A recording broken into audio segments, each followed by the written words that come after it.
Өлкөдө банкрот болобу деген суроону беришиңиз мүмкүн. Ооба, банкрот болот. Аргентина өлкөсү 9 жолу дефолт жарыялап банкрот болгон. Башкача айтканда, бул мамлекет карызын төлөй албай, акчасын кайтаруудан баш тарткан. Дүйнөдө карызга баткан өлкөлөр толтура. Кээ бирлеринин карыздары күнүнө миллиард долларлап өссө да, элине зыяны жок.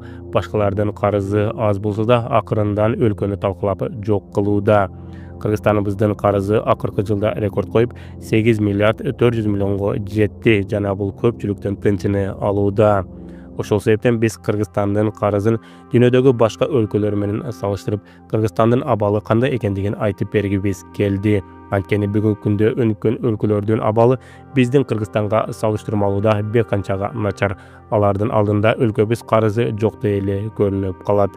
Ассаламу алейкум достор, сиздер менен Бек Шамиров. Бул чыгарылышта биз дүйнөдөгү эң карызы көп өлкөлөр тууралуу айтып, жана Кыргызстандын карызы тууралуу да кызыктуу маалыматтарга токтолобуз. Антан каналга катталып, видеого лайк коюп, колдоо көргөзүп кетиңиз. Биз баштадык.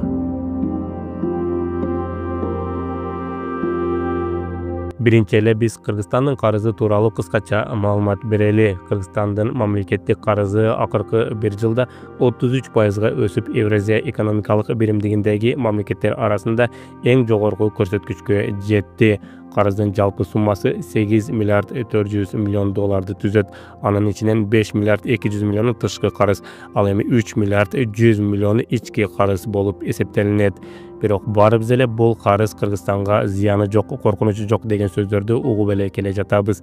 Келиңиздер, эмнеге Кыргызстандын карызы өссө да, алар мурдага караганда туруктуу экендигин түшүндүрүп берели. Кыргызстандын президентинин администрациясынын маалымат саясатынын бөлүмүнүн башчысы Дайырбек Орунбеков мамлекеттик карыздын ички дүң продукциянын 36,9%ны түзөрүнү билдирген. Бул карыз өсүп жатат, бирок экономика андан да бат өсүп жатат дегенди билдирет. Мисалы 2018-жылы Кыргызстандын карызы 4 миллиард 400 миллионду түзгөн. Азыркыга караганда 4 миллиардга аз. Бирок жогоруда айткан дүң продукцияга салыштырмалуу 55% болгон. Бул дегендеги өлкө жалпы кыргыз эли эч нерсе жебей, бир тыйынга чейин эч ким коротпой Кыргызстандын экономикасын карызга жумшаса, анда 2018-жылы карызды төлөө үчүн 55% акчаны жумшаш керек болчу. Бүгүн карыз 2 эсе көп болсо да 37%ды жумшайт. Демек, бул экономика 3 эсеге өскөн деген сөз. Ошол себептен бүгүнкү Кыргызстандын карызы туруктуу деген сөздөрдү угуп келебиз. Анткени дүйнөлүк рейтингде дал ушул ГДПга салыштырмалуу карыздын канчалык коркунучтуу экендигини баалашат. Эми достор, биз Япония өлкөсүнүн карызы тууралуу айтып берели. Барыбыз эле Японияны өнүккөн өлкө катары тааныйбыз. Мындай бай өлкөдө карызы жок болсо керек деп ойлогондор да бар. Биздин карыз 8 миллиард 400 миллион долларды түзөт. Эми Япониянын карызына токтололу. Бул өлкөнүн карызы 8 триллион 700 миллиард долларды түзөт. Бул бизге салыштырмалуу 1000 эсеге көп дегенди билдирет. Эми элестетиң, өнүккөн Япониянын карызы чындыгында жүрөктү түшүрөт.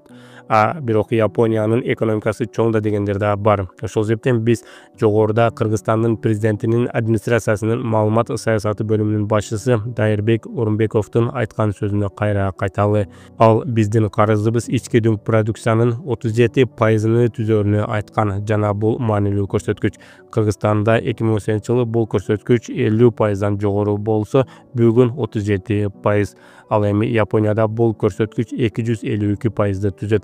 Бул деген Япония эли ачка калып, бардык кийим кечеден баш тартып, бардык ар бир адамдын чыгымын мамлекетке берип карызды төлөсө, өзүнүн азыркы күчтүү экономикасы менен 2,5 жылда карызын төлөп бүтмөк. Кыргызстан болсо, болгону 4-5 айда карызын төлөп бүтмөк. Бирок эмнеге Япония банкрот болбойт? Эмнеге Япония карызын төлөй албай минуска кирип кетпейт? Биз жогоруда 2018-жылы Кыргызстандын 85% карызы чет өлкөлөрдү түзгөндүгүн айтканбыз. Бүгүнкү күндө бул көрсөткүч 62%га төмөндөгөн.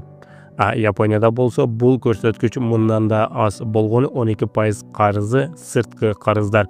Же болбосо жогоруда айтылган карыздын 88%-ын Япония өз элине же өзүнүн пенсиондук фонддоруна гана карыз. Аларга акча жок десең түшүнөт. Инфляция болуп кеткен болсо, акчанын карызы көбөйбөйт. жана балаңдан карыз алсаң шаштырбаган сыяктуу алар төлө деп шаштырбайт. Ошол себептен Япониянын карызы бүгүнкү күнгө чейин туруктуу жана өлкөнүн банкрот болуу коркунучу аз. Эми достор, дүйнөдөгү эң күчтүү экономикасы менен мактанган Америка Кошмо Штаты өлкөсү тууралуу кеп кылалы. Бул өлкөнүн карызы канча деп ойлойсуз? Же ушундай өнүккөн өлкөнүн да карызы болмок беле дейсизби? Канчалык таң калыштуу болбосун, дүйнөдөгү эң карызы көп өлкө бул Америка Кошмо Штаттары. Бүгүнкү күндө AQShnын карызы 37 триллион долларга жетип олтурат. Дүйнө жүзүндөгү өлкөлөрдүн жалпы карызы 102 триллион болсо, анын 3/1 Америка Кошмо Штатына тиешелүү. Мынча карызга кредитке процент төлөгөн сыяктуу төлөш керек да. Кантип ойлойсуз, бул карыздардын пайызын төлөө үчүн Америка Кошмо Штаты канча акча коротот? Канчалык таң калыштуу болбосун, карыздын өзүнө эмес, карызды көбөйтпөй, башка карыз албай, бир суммада кармап туруу үчүн AQSh инвесторлорго күнүнө 3 миллиард доллардан төлөп келет. Демек AQSh башка карыз албаса да бүгүнкү күндө карызды тейлеп туруу үчүн, карыздын пайыздарын төлөп туруу үчүн эле жылына 1 триллион 95 миллиард доллар акча сарптап келет. Муну AQSh жыл сайын чындыгында эле инвесторлорго төлөп келет. Эгерде төлөбөсө, AQSh ишеничтен чыгып, эч ким карыз бербей коюу мүмкүнчүлүгү да бар. Ошондуктан карыздын пайызын төлөө үчүн гана жылына триллиондон ашуун акча сарптайт. AQShnын эң күчтүү армиясына да мынчалык көп акча сарпталбайт. Демек карыз AQShnын дагы чыныгы эң кооптуу көйгөйлөрүнүн бири.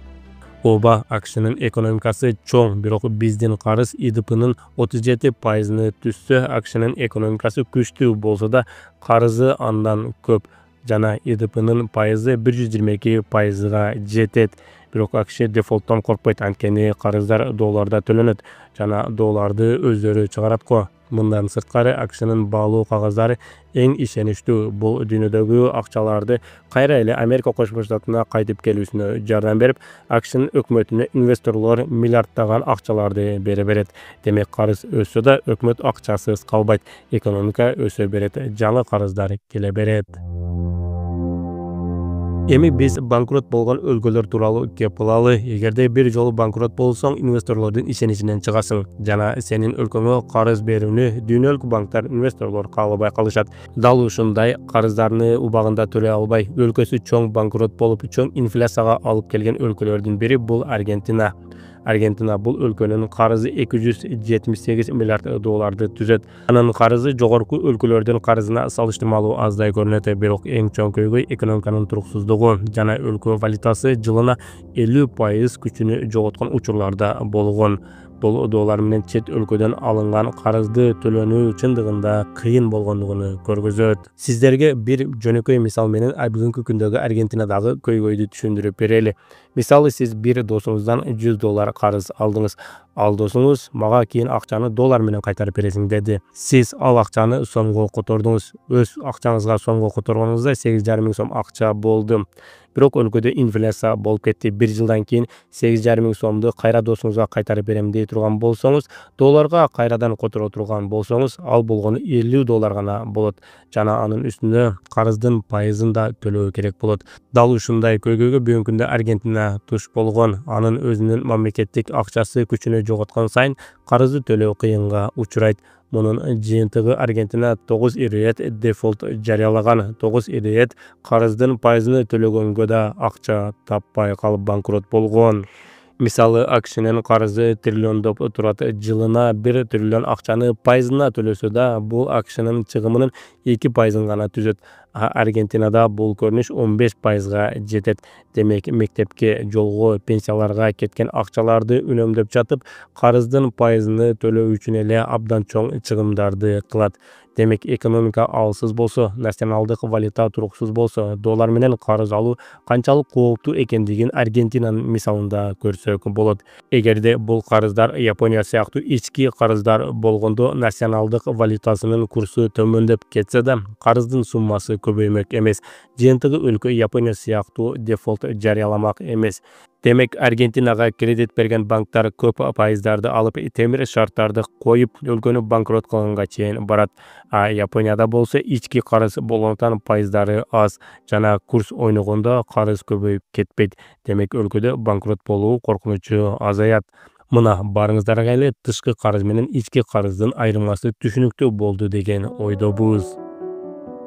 Жыйынтык: чоң карыз ар дайым дефолтко алып келбейт. Маанилүү факторлор өлкөнүн экономикасы, карызды кимден, кайдан, кандай пайыз менен, кандай шарт менен алгандыгың жана карыздын ички тышкы экендиги чоң роль ойнойт. Бүгүнкү күндө дээрлик бардык өлкөлөрдө карыз бар, бирок кээ бирлер карызды туура алып, туура пайдаланат. Кээ бирлери карызга батып, карыздын пайызын төлөй албай кыйналып, элди кыйнап келишет.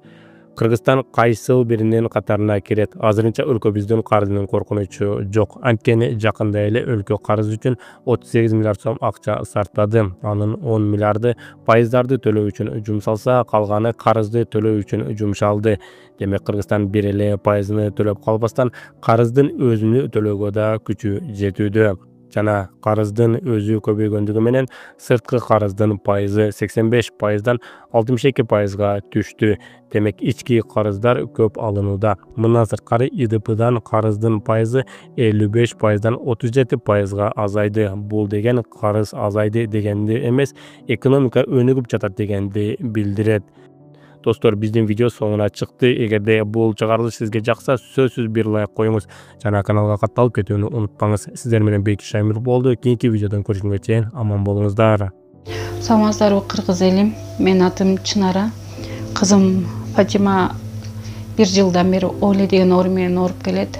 Костная дисплазия деп колдорунда, буттарында жаралары бар. Сиздерге кайрылып аткандын себеби жардам сурап кайрылып атам. Фатиманы лечение кылганга каражатыбыз жетишпегендиктен 5-10 сом болсо да сиздерден жардам сурайм.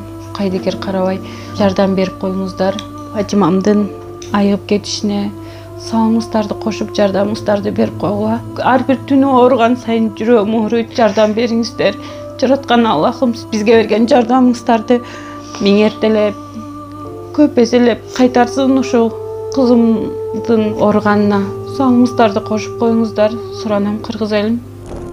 Биздин реквизит номерлерибиз Мбанк Шарипа М деп чыгат 0401 апамдыкы. Россия өлкөсүнөн котором дегендерге Сбербанкыбыз бар, Асылбек деп чыгат 7240. Ушул номерге которо бересиздер. Өзүм менен азыркы учурда такси болуп иштейт. Кыргыз элим, Фатимага салымыңыздарды кошуп жардам берип коюшуңуздарды суранам.